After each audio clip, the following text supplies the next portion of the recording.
Hello, good afternoon. You have a test, online test on heat and temperature on 1st of May. And I am sure that it's a long time you have read this chapter and you might have not repeated it at home on your own. So just to refresh you, I am repeating this chapter here. Heat and temperature, part of thermodynamics. If you remember, you learned in your lower classes that heat is sensation of warmth or coldness. But here, the heat is to be defined on the basis of kinetic theory of molecules. So as per that theory, heat is total kinetic energy of molecules of a sample. If there are n molecules, then the heat H will be half m1 v1 square plus half m2 v2 square plus half m3 v3 square and so on up to half mn vn square. Precisely, it can be written as H is equal to half into summation mv square or summation of half mv square. So here I have denoted heat as H, but heat is also denoted as Q. Both notations are used for it and its SI unit is joule. Now temperature. It is average kinetic energy of molecules of a sample as per kinetic theory. It is denoted by capital T and its SI unit is Kelvin. Mathematically, T is equal to 1 by 2n summation mv square, or you can write it as 1 by n summation half mv square. Now, the difference between heat and temperature on the basis of kinetic theory of molecules. First difference, the total kinetic energy of molecules is known as heat, while the average kinetic energy of molecules is known as temperature. Second difference, H is written as summation half mv square and T temperature is written as summation half mv square divided by n. Third difference, the SI unit of heat is joule and SI unit of temperature is Kelvin. Fourth difference, the heat is a derived quantity while temperature is a basic quantity. So heat cannot be measured directly, it should be calculated, while temperature can be measured directly. Now, what are different principles for measurement of temperature?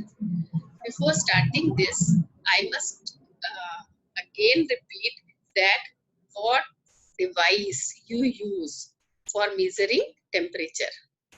कौन सा device use होता है? That is thermometer. आपने अपने घरों में भी thermometer देखा है बुखार नापने के लिए. कभी आप क्लिनिक्स में गए होंगे तो आपने दीवार पे लगे हुए थर्मामीटर देखे होंगे जो कि रूम टेम्परेचर नापने के लिए यूज होते हैं. कहीं मशीनरीज होती हैं, उनका टेम्परेचर नापने के लिए भी थर्मामीटर चाहिए. कहीं फर्नेस होती है, उसका टेम्परेचर नापने के लिए भी उसके लिए भी आपको थर्मामीटर चाहिए. और कहीं लेबोरेटरीज में जहां बहुत कम टेम्परेचर पे एक्सपेरिमेंट्स करने होते हैं, वहां पर भी टेम्परेचर मेजरमेंट की जरूरत होती है. और सब जगह अलग अलग तरह के थर्मोमीटर्स यूज होते हैं. जो थर्मोमीटर आपने घरों में देखा है या हॉस्पिटल में देखा है, जिससे कि आपके बॉडी का टेम्परेचर लिया जाता है, ये थर्मोमीटर मरकरी थर्मोमीटर है और इस पे स्केल बनी हुई होती है. कभी कभी फ़ारेनहाइट स्केल और कभी कभी सेंटीग्रेड स्केल. अब ये टेम्परेचर मेजर तो कर सकती है. आपने देखा होगा कि जब उसको आपकी बॉडी पे लगाया जाता है तो उसके अंदर एक मरकरी का पतला सा कॉलम होता है जिसकी की हाइट बढ़ती चली जाती है और वो जहां जाके रुकती है उतना आपका टेम्परेचर होता है, वो डायरेक्ट वहां से पढ़ा जा सकता है. यानी कि एक थर्मोमीटर बनाने के लिए आपको एक कुछ ऐसी चीज चाहिए जो टेम्परेचर के साथ चेंज होती हो. ये वो थर्मोमीटर है जो आप यूज कर रहे थे. अब इस टेम्परेचर के साथ किस किस तरह की चीजें चेंज हो सकती हैं कि टेम्परेचर बढ़ता हो तो कोई एक पर्टिकुलर क्वांटिटी बढ़ती या घटती हो, या टेम्परेचर घटता हो तो कोई पर्टिकुलर क्वांटिटी बढ़ती या घटती हो। इसको ध्यान में रखते हुए जो टेम्परेचर मेजरमेंट के सिद्धांत या प्रिंसिपल्स बनाए गए हैं वो 3 प्रिंसिपल्स हैं। पहला प्रिंसिपल है थर्मल एक्सपेंशन। थर्मल एक्सपेंशन मतलब टेम्परेचर बढ़ने के साथ अगर कोई एक क्वांटिटी एक्सपेंड करती है। क्या क्या चीजें एक्सपेंड कर सकती हैं? लंबाई बढ़ सकती है, सरफेस एरिया बढ़ सकता है, या वॉल्यूम बढ़ सकता है। जो ये थर्मल एक्सपेंशन होते हैं ये 3 तरह के होते हैं। अगर किसी चीज की लंबाई बढ़ती है टेम्परेचर बढ़ने के साथ तो ये लीनियर एक्सपेंशन कहलाता है। अगर टेम्परेचर बढ़ने के साथ किसी चीज का सरफेस एरिया बढ़ता है तो ये सुपरफिशियल एक्सपेंशन कहलाता है। और अगर टेम्परेचर बढ़ने के साथ कोई वॉल्यूम बढ़ता है तो ये क्यूबिकल एक्सपेंशन कहलाता है। और इन तीनों ही प्रिंसिपल्स को, इन तीनों ही लीनियर एक्सपेंशन, क्यूबिकल एक्सपेंशन और सुपरफिशियल एक्सपेंशन, इन तीनों को ही थर्मल एक्सपेंशन के सिद्धांतों के तरह यूज किया जा सकता है। जो थर्मामीटर आप यूज करते हैं घर में उसमें मरकरी कॉलम की हाइट बढ़ती है, that is a linear expansion. Gas thermometers होते हैं उनमें जो गैस है उसका वॉल्यूम बढ़ जाता है, that is cubical expansion. But anyhow all of them are counted in thermal expansion और उसके ऊपर बेस थर्मोमीटर्स बनते हैं। दूसरा प्रिंसिपल देखिए, कोई भी इलेक्ट्रिकल प्रॉपर्टी का चेंज होना टेम्परेचर चेंजेस के साथ, और ये चेंज मेजरेबल होना चाहिए, मतलब इतना होना चाहिए कि उसको मेजर किया जा सके। एग्जाम्पल के लिए करंट का बढ़ जाना या घट जाना, रेजिस्टेंस का चेंज हो जाना, या ईएमएफ का चेंज हो जाना, ये सारी चीजें अगर मेजरेबल चेंज वहां पर डिटेक्ट होता है तो इसको हम एक बेसिक प्रिंसिपल की तरह से यूज कर सकते हैं टेम्परेचर मेजरमेंट के लिए। तीसरा एग्जाम्पल देखिए, तीसरा जो प्रिंसिपल है वो देखिए, change in optical properties with change in temperature. Radiations का कलर चेंज हो जाता है, इंटेंसिटी चेंज हो जाती है और टेम्परेचर चेंज होने के साथ। आप एक बार एक लोहे की रॉड को गर्म करके देखिए, शुरू में आपको उसका रंग अलग दिखेगा, जब और गर्म हो जाएगी एक टाइम आएगा जब वो रेड हॉट हो जाएगा, एक टाइम ऐसा भी आएगा जब वो बिल्कुल व्हाइट मरकरी की तरह से चमकने लगेगा। तो ये सब अलग अलग कंडीशन है, जितना ज्यादा टेम्परेचर होगा उतना उसका कलर चेंज हो जाता है। तो ये change in optical properties with change in temperature principle के अंतर्गत हम ये देखते हैं कि जो रेडिएशंस हैं उनके कलर में चेंजेस होते हैं क्या।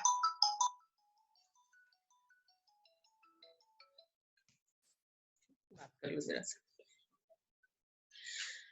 जो आपका change in electrical properties with change in temperature है, इसका एग्जांपल देखिए। चेंज इन इलेक्ट्रिकल प्रॉपर्टीज में मैंने आपको बताया कि रेजिस्टेंस चेंज हो सकता है। प्लैटिनम रेजिस्टेंस थर्मोमीटर में प्लैटिनम वायर का रेजिस्टेंस बहुत मेजरेबल चेंज शो करता है जरा भी टेम्परेचर अगर उसका चेंज हो जाए। ऐसे ही थर्मो इलेक्ट्रिक थर्मोमीटर में थर्मो ईएमएफ चेंज होता है। या जो आपका ऑप्टिकल प्रिंसिपल्स पर बेस्ड अगर हम थर्मोमीटर्स की बात करें तो पायरोमीटर्स होते हैं जो सन का टेम्परेचर भी मेजर कर सकते हैं। इसमें सिर्फ उसमें जो रेडिएशन का कलर है उसके चेंजेस के अकॉर्डिंगली टेम्परेचर स्केल को उसके साथ इस तरह से जोड़ दिया जाता है कि वो जरा सा भी जो आपका रेडिएशन चेंज है उसको वहां पर उसके पैरेलल वो टेम्परेचर वहां पर दिखा सके। अब जब आपको एक बार प्रिंसिपल्स पता लग गया तो आपको टेम्परेचर स्केल्स के बारे में भी जान लेना चाहिए। टेम्परेचर स्केल एक ऐसी स्केल होती है जो टेम्परेचर को मेजर करने के काम आती है। कोई भी स्केल बनाने के लिए हमें दो पॉइंट्स की जरूरत होती है। पहला पॉइंट वो होता है जो कि लोअर पॉइंट कहलाता है और दूसरा पॉइंट वो होता है जो कि अपर पॉइंट कहलाता है। और इन दोनों पॉइंट्स के बीच में बराबर बराबर हिस्से बना दिए जाते हैं।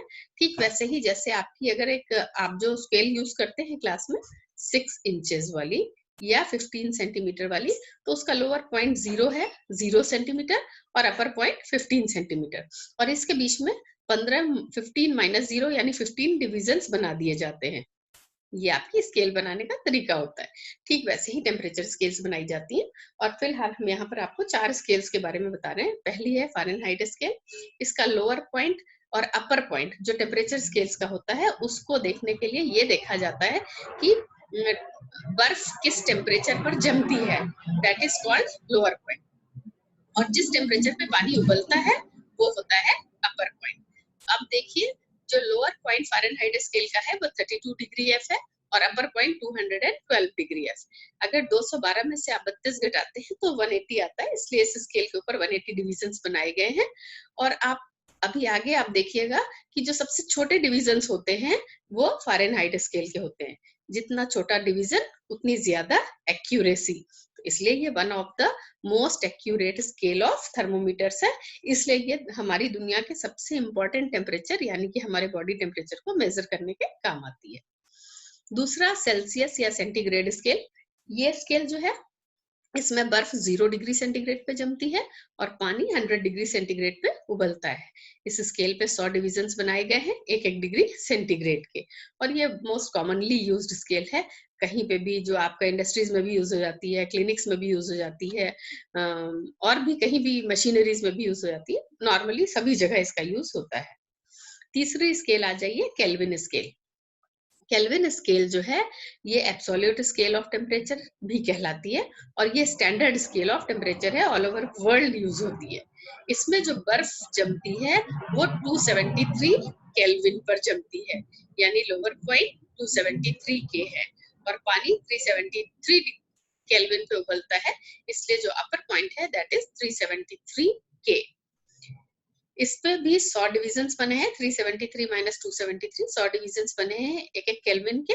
और जो इस स्केल का जीरो होता है उसको एब्सोल्यूट जीरो कहा जाता है, और ये मिनिमम अचीवेबल टेम्परेचर है, मिनिमम पॉसिबल अचीवेबल टेम्परेचर है जो आज तक की डेट में आपके किसी भी रिसर्च लेबोरेटरीज में अचीव किया गया है, और ये -273 डिग्री सेंटीग्रेड के बराबर होता है।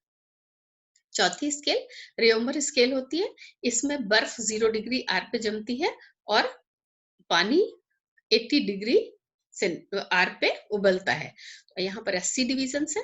अब आप देखिए जो आपकी फ़ारेनहाइट स्केल है उसमें 180 डिविजन्स, केल्विन और सेंटीग्रेड में 100 डिविजन्स और रेओमर में 80 डिविजन्स। सेम लोअर पॉइंट और अपर पॉइंट है, अपर पॉइंट की लाइन वही है और लोअर पॉइंट की लाइन भी वही है। उनके बीच में जिसमें ज्यादा डिविजन्स है उनके डिविजन्स की वैल्यू कम, जिनमें बड़े डिवीजन जिसमें कम डिवीजन है उसकी वैल्यू ज्यादा। सबसे बड़ा डिवीजन रेओमर स्केल का है, तो ये सबसे इनएक्यूरेट स्केल है और आज की डेट में ऑब्सोलेट हो गई है, नॉर्मली कहीं यूज नहीं होती। इन चारों टेम्परेचर स्केल्स के बीच में एक रिलेशन है। इस रिलेशन को निकालने के लिए क्या यूज किया जाता है कि किसी भी स्केल पे जो टेम्परेचर होता है वो टेम्परेचर, अगर आप एक्चुअल टेम्परेचर निकालिए तो वो actual temperature is always equal to temperature on scale minus lower point divided by upper point minus lower point. ठीक, अगर हम एक टेम्परेचर T ले लें तो वो फ़ारेनहाइट स्केल के लिए F-32 अपॉन 212 माइनस 32 के बराबर होगा, और यही टेम्परेचर जो है वो C-0 अपॉन 100 माइनस 0 के बराबर होगा। यही same temperature K-273 upon 373 minus 273 के बराबर होगा, and the same will be equal to R-0 upon 80 minus 0, क्योंकि जो टेम्परेचर T है वो temperature on scale minus lower point of the scale divided by upper point of scale minus lower point of scale के बराबर होता है, इसलिए ये चारों एक दूसरे के बराबर हैं। हम यहाँ से लिख सकते हैं F-32 upon 180 is equal to C upon 100 is equal to K minus 273 upon 100 and that is equal to R upon 80। अगर हम इसको नीचे वाले जो आपका डिनोमिनेटर है उनको हम कट कर दें 20 से, तो हमें मिलता है F-32 upon 9 is equal to C upon 5 is equal to K minus 273 upon 5 which is equal to R upon 4। तो ये जो आपका एक्सप्रेशन मिलता है ये रिलेशन है डिफरेंट टेम्परेचर स्केल्स के बीच में। अब आ जाइए modes of transmission of heat. 3 modes हैं ट्रांसमिशन ऑफ हीट के। अब ये मोड्स भी समझ लीजिए। आपको क्या कभी ये लगता है कि हीट ट्रांसमिट होती है? आपने अगर मान लीजिए आप एक लोहे की कलछी ले लें और किसी बर्तन में आप बहुत देर तक चलाएं तो आप देखेंगे कि थोड़ी देर में कलछी का हैंडल भी गर्म हो जाता है। या एक लोहे की रॉड ले लीजिए, उसको एक साइड से गर्म करिए, थोड़ी देर में दूसरा साइड भी गर्म हो जाता है। इट शोज कि हीट जो है वो एक पॉइंट से दूसरे पॉइंट की तरफ ट्रेवल करती है, और वो भी जो हायर पॉइंट है, हायर टेम्परेचर वाला है, उधर से लोअर टेम्परेचर की तरफ ट्रेवल करती है। तो ये हायर टेम्परेचर से लोअर टेम्परेचर की तरफ हीट का जो ट्रेवल या ट्रांसमिशन होता है, दिस इज, ये अलग अलग मटेरियल्स में अलग अलग तरह से होता है। सॉलिड्स में कोई और मेथड है, गैसेस में कोई और मेथड है, या और भी एक पॉइंट से दूसरे पॉइंट तक जाने के लिए अलग अलग मेथड्स है। तो इसको हम कहते हैं modes of transmission of heat. 3 modes है हीट ट्रांसमिशन के, पहला कंडक्शन, दूसरा कन्वेक्शन और तीसरा रेडिएशन। कंडक्शन जो है वो सॉलिड्स में होता है। इसमें क्या होता है कि एक पार्टिकल जो सोर्स के पास है वो गर्म हो जाता है, तो वो अपनी एनर्जी अपने बगल वाले पार्टिकल को हैंड ओवर कर देता है, खुद नहीं उठ के जाता, खुद वही रहता है। अब इसकी जो हीट एनर्जी बगल वाले को ट्रांसफर हुई, वो उससे अगल वाले को, वो उससे अगले वाले को, वो उससे अगले वाले को, and so on until thermal equilibrium is obtained. जब तक कि पूरे जो आपका जो मेटल पीस है उसका पूरे का टेम्परेचर बराबर नहीं हो जाता, थर्मल इक्विलिब्रियम जब तक नहीं हो जाता, तब तक हायर टेम्परेचर से लोअर टेम्परेचर की तरफ हीट का ट्रांसमिशन होता है, particle by particle, without actual movement of particles. So conduction is that mode of heat transmission in which heat travels from higher temperature towards lower temperature, particle by particle, without, या particles in contact, without actual movement of particles. अगर एक iron rod को गर्म किया जाए तो इसका दूसरा एंड थोड़ी देर बाद गर्म हो जाता है because of conduction. Now come on convection. अगर आपने कभी पतीले में पानी चढ़ाया हो गैस पे, तो आपने देखा होगा कि उसमें थोड़ी देर में नीचे एयर बबल्स आ जाते हैं। ये बबल्स जो हैं बेसिकली एयर बबल्स नहीं होते, ये कन्वेक्शन की वजह से ऐसा होता है। कन्वेक्शन में क्या होता है कि जो पार्टिकल्स आपके सोर्स के पास हैं वो गर्म होने के बाद सोर्स से दूर भागते हैं। After taking energy from source they move away from source, और जब वो वहां से दूर भागते हैं तो जो ठंडे पार्टिकल्स हैं जिनकी एनर्जी कम है, जो कम गर्म है, वो सोर्स की तरफ आ जाते हैं। तो ये जितनी देर में जो आपका पार्टिकल जिसके पास कम एनर्जी है वो मूव करके आता है, उतनी देर में आपको वहां पर बबल्स दिखाई देते हैं। सो बेसिकली कन्वेक्शन वो मोड है हीट ट्रांसमिशन का जिसमें जो हीट है वो बिना विद वो एक्चुअल मूवमेंट ऑफ पार्टिकल्स के साथ ट्रांसमिट होती है। So that mode of transmission of heat sorry, that mode of transmission of heat in which the heat is transmitted with actual movement of particles and the particle near source moves away after taking energy from the source, this is known as convection. Water boils because of convection. जितने भी liquids और gases हैं उन सब में convection follow होता है। तीसरा देखिए, ये रेडिएशन है। रेडिएशन क्या होता है?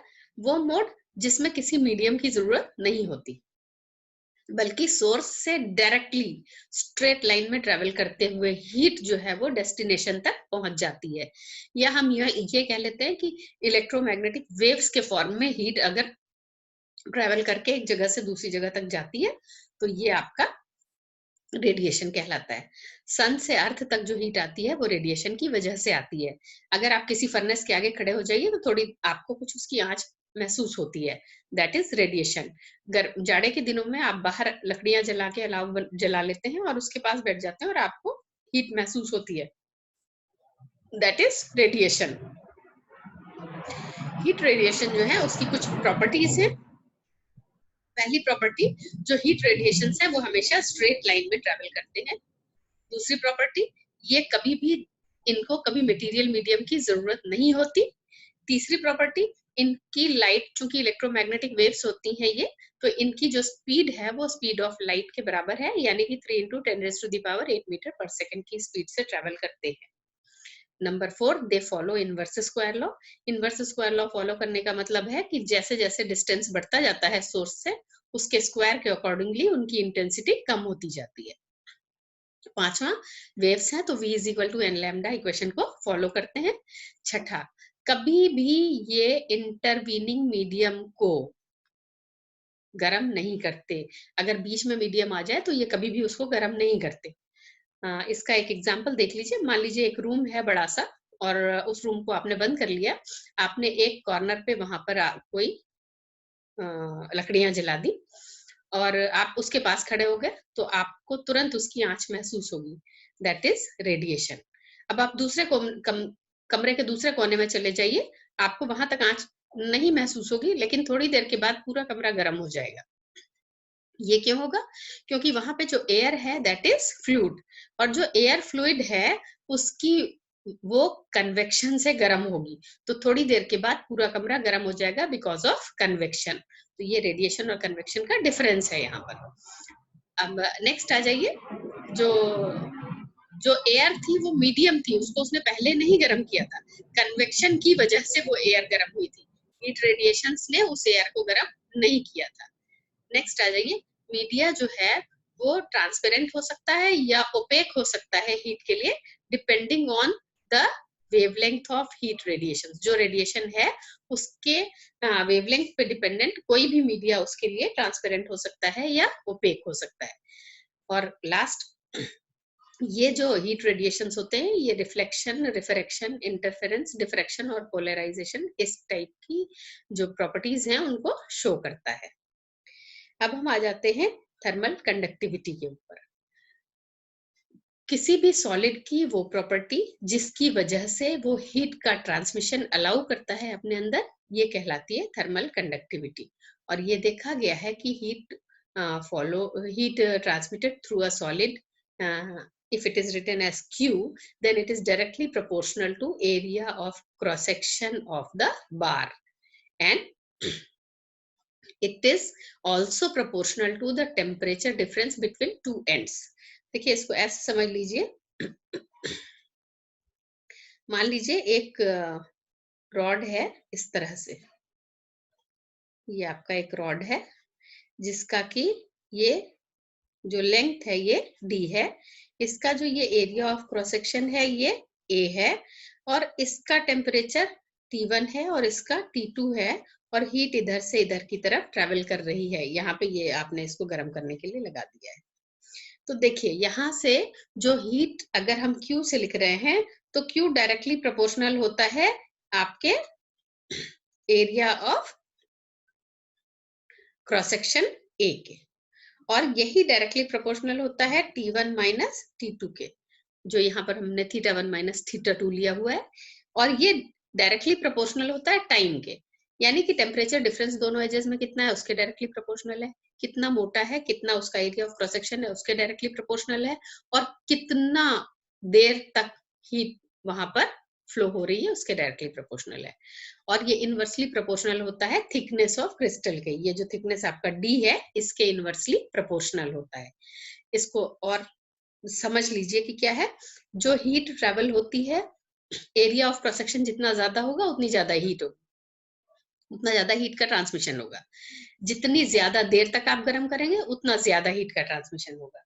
जितना ज्यादा टेम्परेचर डिफरेंस होगा दोनों एजेस के बीच में उतना ज्यादा हीट का ट्रांसमिशन होगा, और जितना ज्यादा लंबा या जितना ज्यादा थिक आपका क्रिस्टल होगा उतना कम हीट का ट्रांसमिशन होगा। इसको मिला के हमने यहाँ लिखा Q is proportional to A θ1 minus θ2 into T divided by T, या हमने एक constant for proportionality K add करा और ये साइन ऑफ प्रोपोर्शनैलिटी हटाया तो हमें Q की वैल्यू मिलती है KA θ1 minus θ2 into T upon D, जहां पर K जो है वो एक कांस्टेंट है, और इसको हम ये जो कांस्टेंट है K, इसको हम कहते हैं thermal conductivity of the material. So इस इक्वेशन से हमें K की वैल्यू मिलती है, K is equal to Q into D divided by A θ1 minus θ2 upon T। इस इक्वेशन को थर्मल कंडक्टिविटी कैलकुलेट करने के लिए इस्तेमाल किया जाता है। कुछ फिगर्स जो इसमें नहीं डाले हुए हैं मैंने, जो आपके टेम्परेचर स्केल्स के थे, ये मैंने आपको क्लास में पढ़ाया था। आप जो आपके नोट्स हैं उसमें से निकाल कर उनको पढ़ लीजिए, और मेरे ख्याल से आपका रिवीजन यहाँ पर इससे आराम से हो जाएगा। और फिर भी आपको कहूंगी कि आप अपने आप भी थोड़ा सा पढ़िए इसको, इन चीजों को रिवाइज करिए। And all the best. Thank you.